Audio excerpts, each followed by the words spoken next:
1 year ago, in November 2019, I started this YouTube channel, and since then I've learned a lot about what it's like to be on YouTube, and I've also learned a lot about what it's like to balance being a college student and classwork with trying to come out with videos every single week.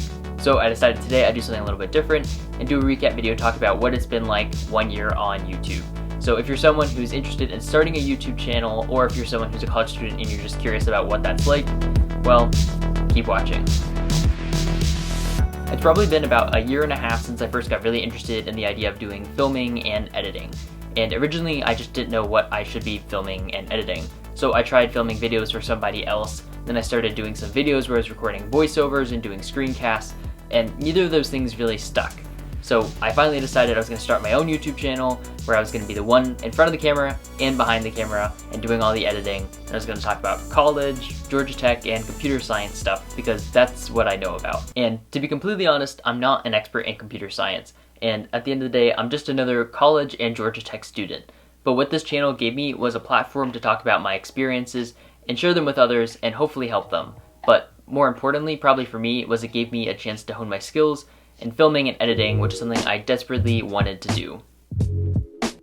Alright, so personally I love analytics and I always really enjoy when other channels show their numbers, so I decided it was time for me to pay it forward and show some of my numbers for anyone who's curious like me. Now this isn't really going to be a deep dive, I'm just going to do a basic overview to keep this video short. However, if that is something you want to see, you can let me know down in the comments, and I can make another video where I talk a little bit more about some of the numbers. In my first month on YouTube, I think I only released 3 videos, and all 3 of them were drone aerial videos. So I wasn't actually doing any talking to the camera at that point, I hadn't gotten my microphone yet, and I hadn't gotten any lights yet, and I wasn't really sure what I wanted to do on YouTube at that point. Over the next few months, things actually started to really ramp up. I released a day in the life video back in, I think, the end of January or early in February, and that was my first time doing any sort of vlog content, and that got pretty good reception, at least for me, and over those next few months I started to see pretty solid, consistent growth. Unfortunately, over the course of the summer, those numbers started to flatline and then even decrease a little bit, but when you think about it, it actually makes sense. That's because no one was at college at that point, so people weren't really thinking about college-related things, and as a result, people are searching for my type of content less. In the fall, for the most part, my numbers picked back up. Now, I was coming out with regular content at that point, but I also introduced a vlog for the first time in the fall, and I think that also contributed a lot to those numbers. Some other things that were interesting at this point is that YouTube's algorithm had started picking up some of my older videos. So the very first video I ever made for this channel where I sat in front of the camera in December of 2019 actually started getting lots of views and is now over 4,500 views, I think, at the time of this recording.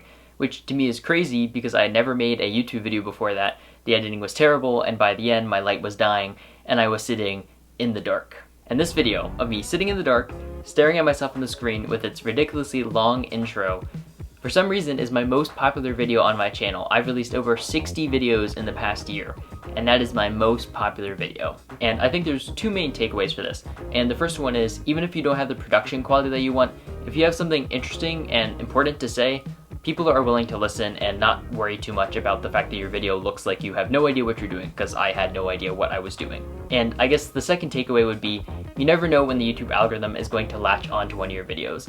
I made some videos over the past year that I've been pretty proud of and I thought were actually really good videos that just didn't get the clicks. It didn't get shown to a lot of people, and a lot of people didn't end up watching it, and that's alright, that happens sometimes. But then you're gonna have other videos like this one I've been talking about that's gotten a lot of clicks and still gets a lot of clicks to this day.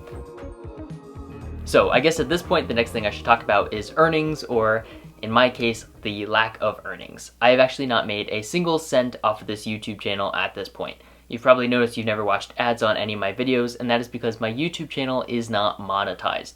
So basically you need to have 1,000 subscribers on your channel and 4,000 watch hours over the past year to be able to be monetized.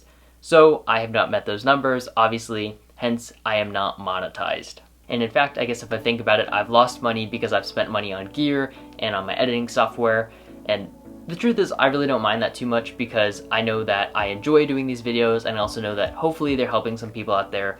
But this just gives you an idea of when people ask you to subscribe to their channel and to like and to share and all that good stuff, it's because it really helps us out. Even though it's just a click for you guys, it actually means a lot. So to everyone who does like and share and subscribe to these videos, I really do appreciate it. It means a lot. Thank you very much. The last thing I think I should mention before I wrap up this section is if you're considering starting a YouTube channel, make sure that money is not your only motivation, because realistically it's going to take a lot of effort before you get anywhere close to being able to monetize your videos. Looking at myself, I spend many hours a week filming the videos, editing the videos, responding to comments, etc. And I've made over 60 videos this year, and I haven't made any money. I'm not anywhere close to making money. And that's okay because I enjoy doing it. But if you're someone who doesn't really like the content you're making and you don't care about making videos, odds are you'll probably never make any money on YouTube because you'll get sick of it long before you get close to monetizing. Like I mentioned at the beginning of this video, I have learned a lot in the past year of being on YouTube. And I could talk for a really long time about this, but I decided to boil this down to 4 main things that I've learned in the past year of being on YouTube. If you're someone who wants to make content, just get started. I hear a lot of people who are considering starting a YouTube channel get really hung up on not having the gear they think they need. And admittedly, I used to be like this too.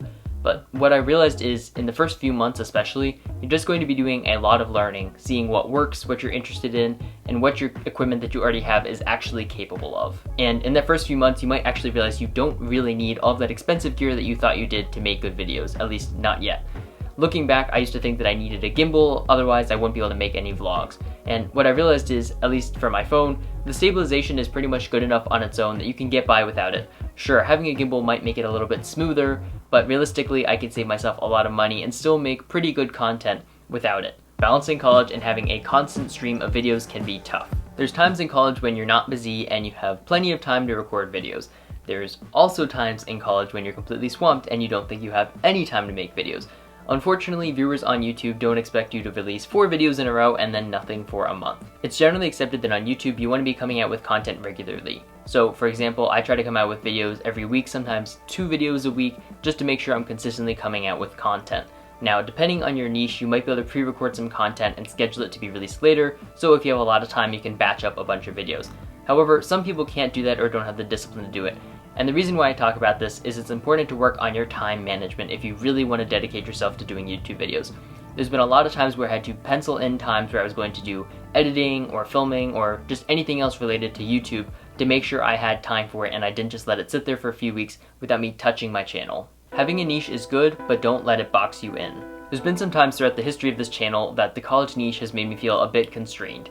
Now, I have started to expand and make other types of content, and I've noticed that unfortunately, and also not really surprisingly, these videos don't typically perform nearly as well as my traditional college type videos. There's 2 main things that I've realized. The first one is I don't just make these videos for other people, I also make them for myself. So if it's a video that's not exactly in my niche, but I'm excited about it, like this one, I'll make it because I'm hoping it can bring value to some people and I know I'll really enjoy making it.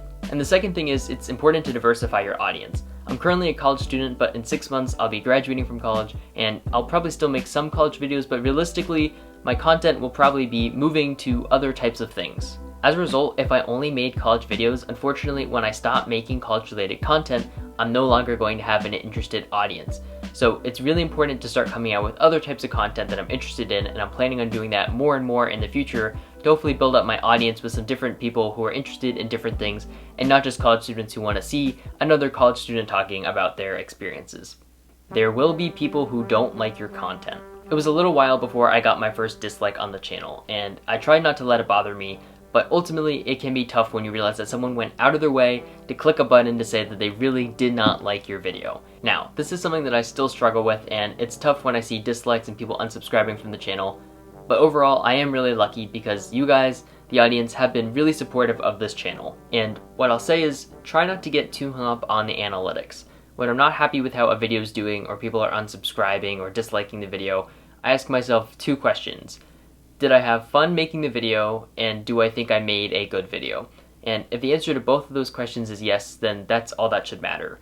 You can't control what other people are going to think about your content and how they're going to respond to it, but you can control the content that you put out and making sure that you're happy with it and that you're enjoying what you're doing. Alright guys, I know this was a little bit of a different type of video. If you enjoyed it, please let me know down in the comments, and if there's enough interest, I can make this into a little bit of a mini-series. If not, I can just kill it here and not make any more videos like this. If you enjoyed it though, please hit that thumbs up button. I truly do appreciate it. And if you're new here, consider subscribing for new videos every single week. That's it. Thanks for watching, and I'll catch you guys in the next one.